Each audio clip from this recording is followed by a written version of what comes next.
Assalamualaikum warahmatullahi wabarakatuh. Salam rahayu, rahayu, rahayu. Jumpa lagi dengan saya di channel New Edi Sauler Tutorial.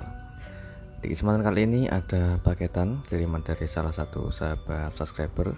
Kita akan coba untuk unboxing dulu teman-teman. Sebelumnya beliau sudah konsultasi via WhatsApp untuk menanyakan handphone ini, yaitu Poco X3 Pro dengan kondisi handphone mati total teman-teman. Oke, kita coba untuk unboxing dulu, melihat untuk kondisi handphonenya. Oke, ini adalah unit handphonenya, yaitu Poco X3 Pro. Bentuknya seperti agak melengkung ya teman-teman untuk body handphone ini, tapi tidak fokus di situ. Kita coba untuk cek dulu menggunakan USB dokter teman-teman. Perhatikan untuk notifikasi angka pada ampere yang ada di multi USB testernya atau USB dokter. Tidak ada tanda-tanda pergerakan, hanya mentok di 0,11. Dan ini adalah banyak antrian servis, yaitu sama tipe serinya. Semua unit handphone ini itu adalah Poco X3 Pro, dan sebagian juga ada Poco X3 NFC teman-teman. Jadi ada beberapa unit handphone yang antri kerusakan mati total, sedangkan untuk salah satu unit sudah ada yang jadi. Jadi ada beberapa unit handphone ini yang masih belum jadi, ada yang mungkin beberapa bulan yang belum jadi teman-teman.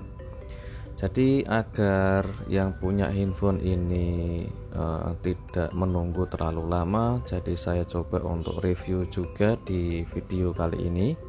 Ada beberapa unit handphone, yaitu mungkin hampir 5 lebih. Jadi untuk yang satu unit ini sudah menyala dan sudah saya kirim balik sama beliau juga. Dan untuk yang satu ini yang baru datang itu nanti kita akan kerjakan, dan saya mohon maaf bagi yang belum jadi infonya karena butuh waktu. Mungkin ada yang membutuhkan bahan tapi belum ada bahannya untuk perbaikan. Jadi sekali lagi saya minta maaf untuk para beliau pelanggan yang ngirim unit infonya maupun di daerah saya sendiri. Apabila masih belum jadi hingga beberapa bulan, saya mohon maaf. Apabila kepengen dikirim balik ya silahkan dikonfirmasi, nanti saya coba untuk bantu untuk pengiriman balik teman-teman.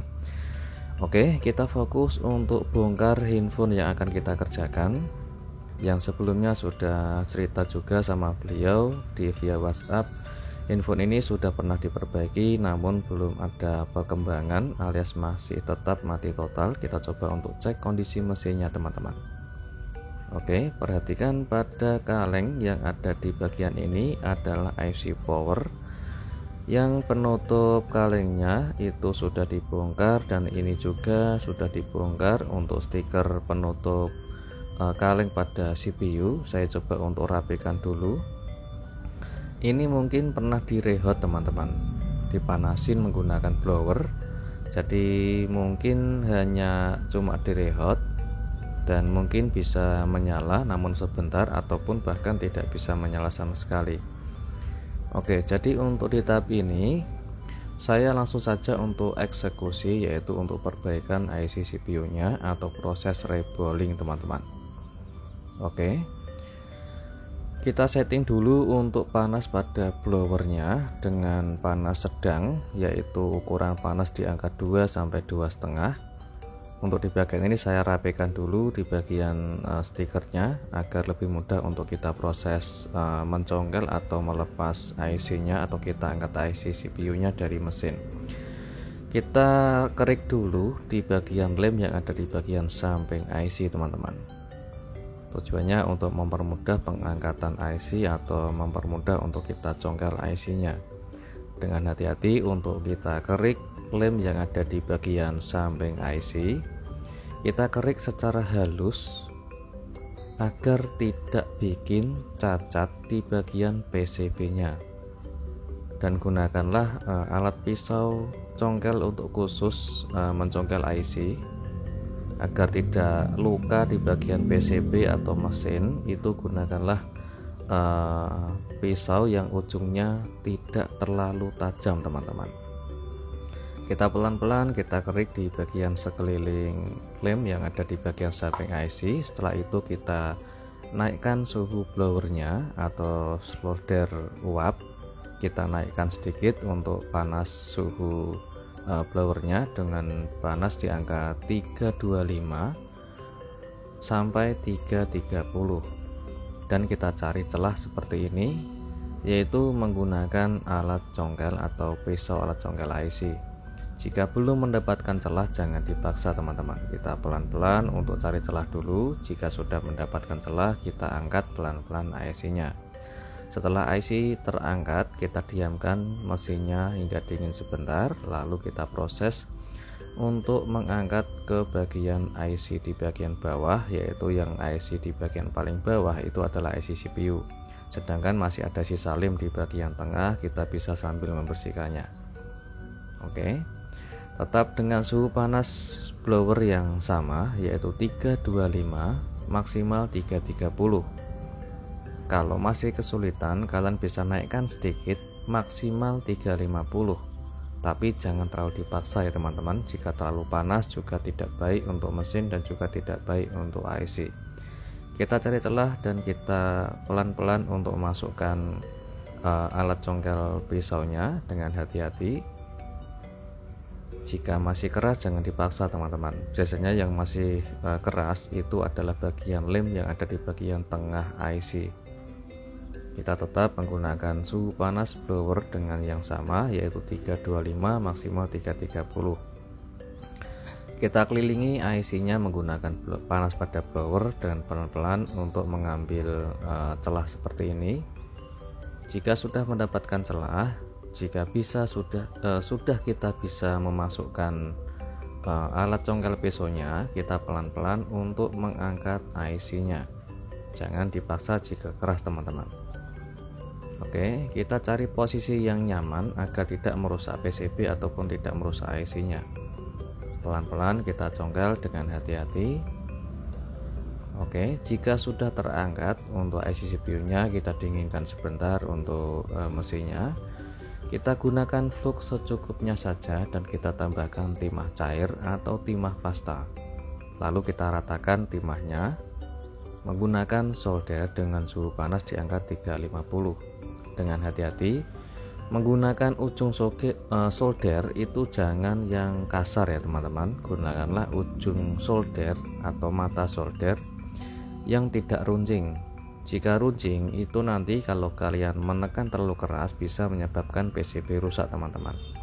Jika sudah kita meratakan untuk di bagian sisa timah menggunakan solder, kita lanjut untuk meratakan kembali menggunakan Goodwick teman-teman. Tujuannya agar presisi dan sama rata di bagian timah atau pin kaki CPU yang ada di motherboard atau PCB. Dengan hati-hati untuk menekannya juga jangan terlalu keras teman-teman. Saat kita menggunakan Goodwick, kita tekan secara halus sambil kita meratakan timah yang ada di PCB. Tujuannya untuk meratakan kaki pada CPU-nya. Oke, benar-benar harus presisi dan rapi ya teman-teman. Jika kerendahan ataupun ada yang ketinggian di bagian pin timah yang ada di mesin, itu bisa menimbulkan pemasangan CPU nantinya akan tidak presisi dan bisa miring atau ada gangguan proses pemasangannya. Jika sudah selesai untuk membersihkan timah yang ada di bagian PCB dan sudah kita ratakan untuk pin pada CPU yang ada di PCB, kita lanjut untuk membersihkan yaitu sisa timah dan sisa lem yang ada di bagian IC RAM. Kita bersihkan dan kita ratakan timahnya. Kita gunakan flux secukupnya saja atau bisa menambahkan timah cair untuk mempermudah meratakan yaitu kaki pada IC nya. Lalu kita ratakan menggunakan Goodwick hingga benar-benar rata ya teman-teman. Jangan sampai ada kerendahan ataupun ketinggian di bagian timahnya. Tujuannya untuk mempermudah proses yaitu mencetak IC nya. Jika masih ada sisa lem yang ada di bagian tengah, kita bersihkan. Lalu di bagian CPU kita juga meratakan untuk di bagian timah yang ada di bagian kaki pin CPU-nya.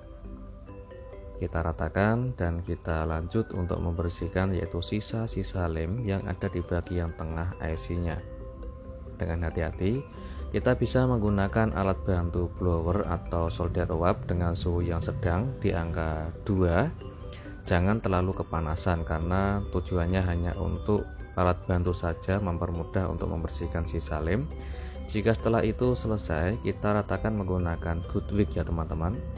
Dengan secara halus, jangan terlalu keras untuk menekannya. Jika sudah rata, kita tambahkan timah cair untuk memberikan timah baru ke bagian pin kaki IC CPU-nya. Usahakan benar-benar sama rata, tujuannya untuk mempermudah mencetak IC-nya teman-teman. Oke, pelan-pelan untuk meratakan yaitu pin kaki IC-nya. Usahakan sampai benar-benar rata dan presisi.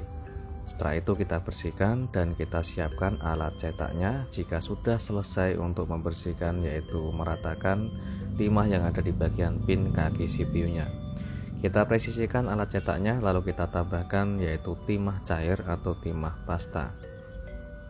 Setelah kita ratakan untuk memberikan timah cair ke plat BGA atau alat cetak, kita tekan halus menggunakan pinset dan kita setel blower dengan ukuran sedang di angka 2 sampai 2,5. Oke, kita panasi untuk mencetak IC-nya, yaitu untuk memanasi timahnya.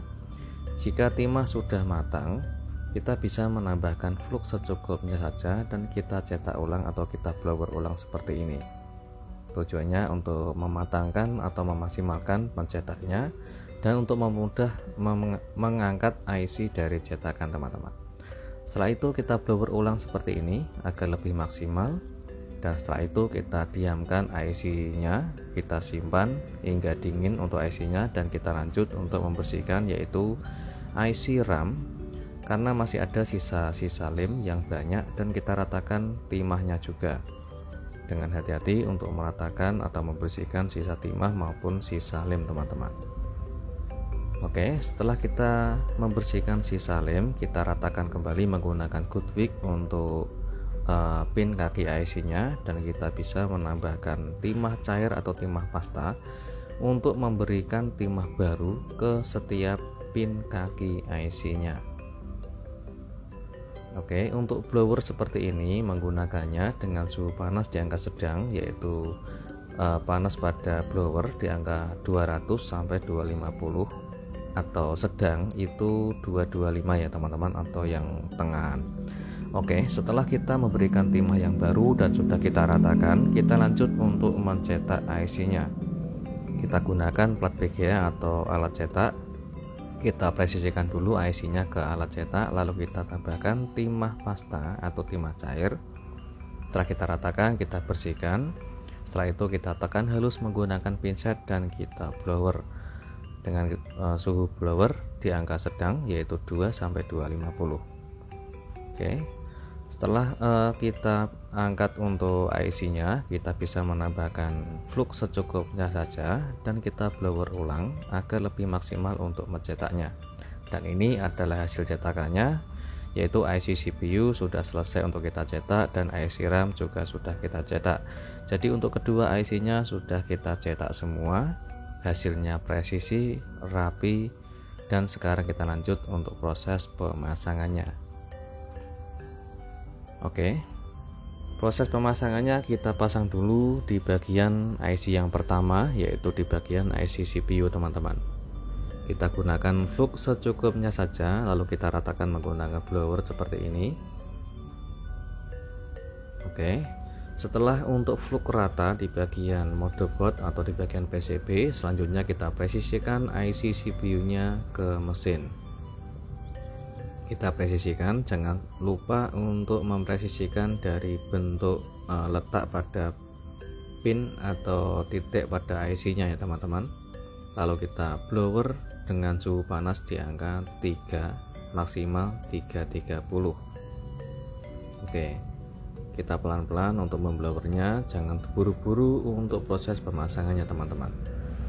Ini tujuannya agar pemasangan IC CPU ke mesin itu benar-benar presisi dan terkoneksi semua di seluruh pin kaki IC ke kaki PCB. Kita tekan halus seperti ini.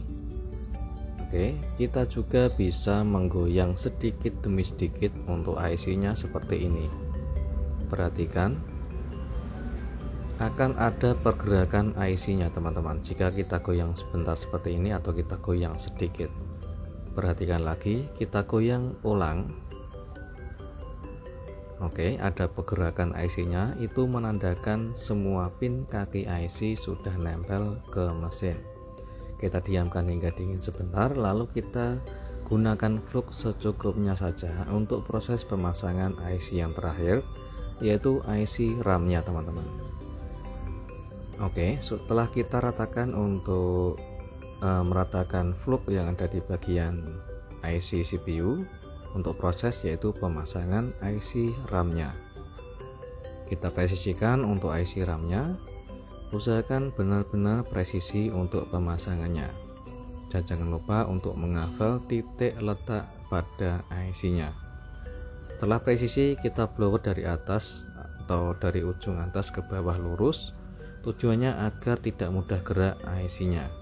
Jika sudah terpasang presisi, kita blower dengan cara kita kelilingi menggunakan blower untuk di bagian seluruh IC-nya.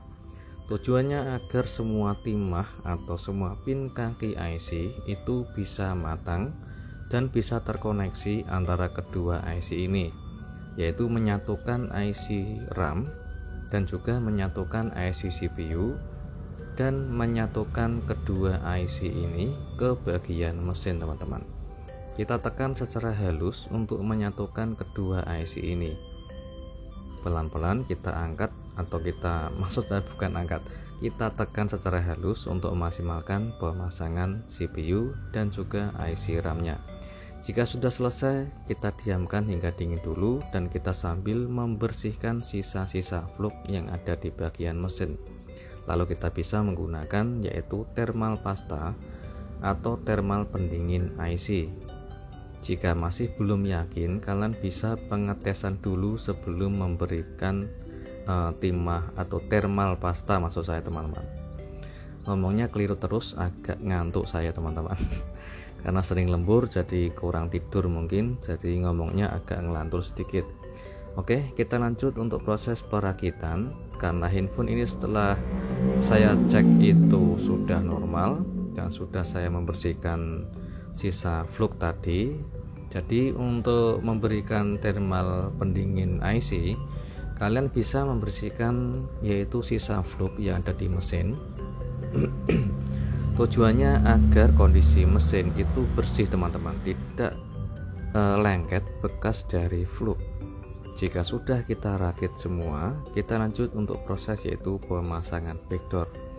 Karena di bagian backdoor dan juga tulangan pada handphone ini itu banyak sisa lem, jadi kita bersihkan dulu. Tujuannya agar pemasangan bisa presisi teman-teman. Sebelum kita lem, kita coba untuk pengecekan ulang. Perhatikan pada alat USB dokter yang saya gunakan, kita koneksikan, ada pergerakan ampere di angka 0,43 dan sudah keluar logo Poco. Karena baterai ini hampir full, perhatikan baterainya ada di angka 83%, jadi otomatis untuk pergerakan ampere itu hanya mentok di 0,43. Kalau mungkin baterai habis atau baterai di bawah 20% atau bahkan kurang lebih baterai 50%, itu pasti akan ngangkat 1 ampere lebih teman-teman. Oke, perhatikan isi daya cepat itu masih support, jadi masih normal untuk pengisian daya cepatnya teman-teman. Oke, setelah kita tes infonya masih menyala dengan normal, kita lanjut untuk perakitan terakhir yaitu pemasangan pada backdoor.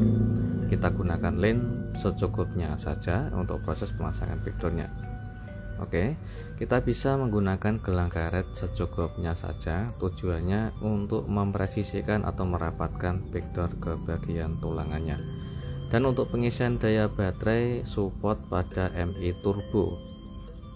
Oke, jadi untuk pengisian daya cepat atau pengisian daya super cepat itu masih support dan baterainya hampir full, yaitu 96% teman-teman. Oke, sekarang kita lanjut untuk pengecekan yang terakhir, yaitu pengetesan semua fungsi handphone ini. Oke, untuk semua file atau foto atau semua data yang ada di handphone masih utuh karena kita tidak mengganti IC CPU-nya.